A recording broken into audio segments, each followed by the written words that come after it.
பார்த்து கொண்டிருப்பது Armstrong TV.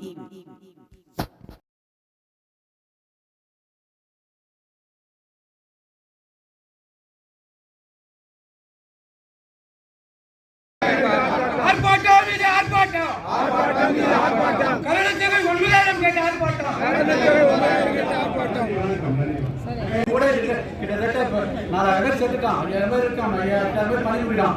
இவங்களுக்கு கிடைக்கிறத நீங்க இவங்களுக்கு கிடைக்கிறத வந்து நீங்க கெடுத்துக்க வேண்டாம். 9000 பென்ஷன். இதுக்கு என்ன பண்ணணும்னா கிட்டத்தட்ட ஒவ்வொரு நம்ம மானியம் நஷ்டத்தில் தான் போயிட்டு இருக்கு. இப்போ கூட 30,000 கோடி நஷ்டத்தில் படிப்படியாக வருது. எதனால் நமக்கு கொடுத்தாங்களா? நமக்கு கொடுத்தது நஷ்டமா? நமக்கு கொடுத்தத கடனா கிடையாது. பணியாளர் நம்ம சம்பளம் வேலை செய்யணும், சம்பளம் வாங்க கிடையாது. அதனால ஒன்றும் இல்லை. பட்ஜெட் தாக்கல் பண்ணும்போது 1% 1% சேர்த்து ஓய்வூதியர்களுக்கு பென்ஷன் ஒதுக்குனா இந்த பணத்தை கொடுக்கலாம்.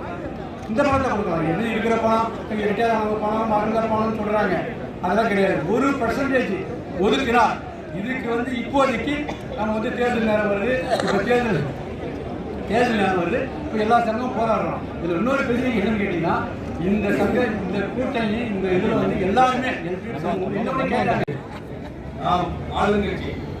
ஆளுங்கட்சிகளோட இந்த கார்பரேஷன்ல முதன்மை சங்கமா நம்ம சங்கம் இருந்தாலும் கூட இந்த ஒற்றை கோரிக்கை, ஏன்னா இப்ப எல்லாருமே வந்து பேசினா 5-6-7 பேர் பேசினாங்க. 7 பேர் பணிபுரிவு பெற்ற பணியாளர்கள். நான் மட்டும்தான் இப்ப பேசுறேன். கடைசியா 2 பேர் சொல்றோம். நான் மட்டும்தான் உங்களோட பணியில் இருக்கிற பணியாளர். இருந்தாலும் அவங்களோட ஒவ்வொரு கஷ்டமும் எனக்கு தெரியும். நான் வந்து பணியில் இருக்கிற பணியாளர்களையும் பணிபுரிவு பணியாளர்களையும் இணைத்து நம்ம இதை வெற்றி பெறணுன்ற ஒரு நோக்கத்துல தான் நம்ம இந்த கூட்டணி ஏற்படுத்தோம். இப்ப பாத்தீங்கன்னா பணி ஓய்வு பெற்ற பணியாளர் யாரும் பெரிய வெளியாளர், நம்ம அண்ணன், நம்ம பெரியப்பா, சித்தப்பா, உங்களோட பிள்ளைங்க தான் நாங்க இருக்கோம்.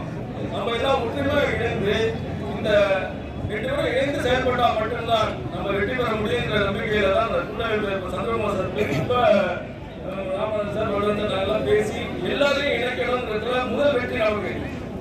எல்லாரையும் இணைத்து நம்ம முதல் வெற்றி பெற்று வந்து நான் கொஞ்சம் ஆர்டர் பண்ணி 9,000 10,000 தான் கொஞ்சம் அதிகமா தெரியும்.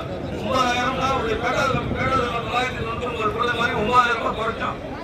அதை குறைக்கணுங்கிறதுல இதை விட அதிகமாகிற ஆசை இருந்தாலும் அரசோட நிதி நிலைமை இதையெல்லாம் நம்ம கருத்தில் கொண்டு இந்த 9,000